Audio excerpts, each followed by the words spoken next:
Hi, Karine. It was so great to have you host our CDO Hub yesterday. Thank you so much for leading a brilliant discussion.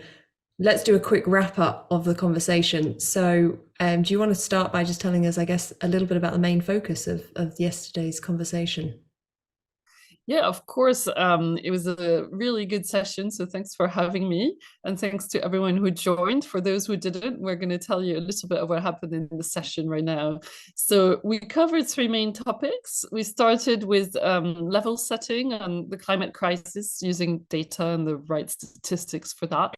And really understanding that there's been progress already in terms of reducing emissions, but we still have to continue down that road and further bend that emissions curve to maintain the climate warming under a safe level.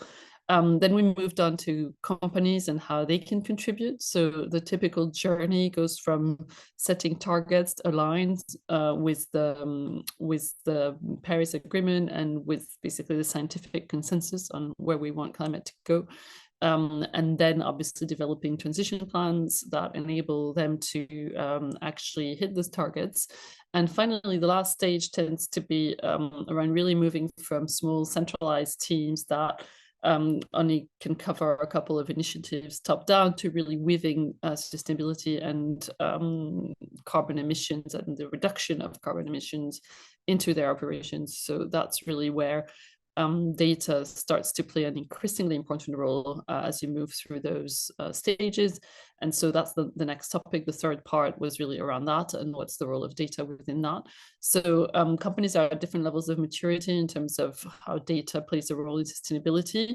But we can really start to understand the different ways that data is being used, whether it's to automate footprint calculation, whether it's to start embedding carbon data in decision making in some places, really side by side with other metrics, and also in some cases embedding carbon in the optimization problems as another dimension to optimize for. So not just the traditional metrics, but also for emissions or as a constraint on a problem.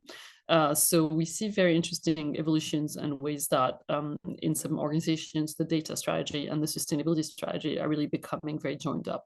So that's really the focus of the conversation. And then more broadly, data plays an important role in terms of driving efficiency, also in terms of starting to understand supply chains, and finally allocating capital across the economy. So there are lots of dimensions to that. We focused more on the company side. As you said, huge topic, lots of dimensions, and we could have kind of gone on for hours, I think, really with just how broad this is. For you, was there any key highlight or takeaway that you got from the conversation? Yeah, I mean, for me, it's really interesting because I see a lot of interest and personal concern on climate. But I think professionally, for a lot of people, it's still early days. And when you start to really get into it, there's lots of complexity. People started flagging things like you actually needed many different new data sources.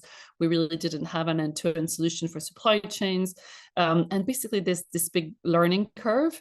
And I think it can be a bit overwhelming, but I think it's also very exciting. I think this is the time to really get on that learning curve and get ahead of the curve and start to educate yourselves and start to think about how data leaders can really contribute to this problem and to addressing it.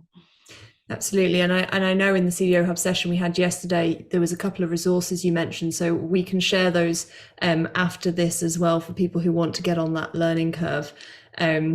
But thank you again. It was a great conversation. That's actually a wrap for us with the CDO Hub until after the summer now. And so in September, we're going to be back with our global CDO Hub on the 13th of September, as well as the London one on the 12th of September. More details to follow. Thanks again, Karine. Thank you, Hayley.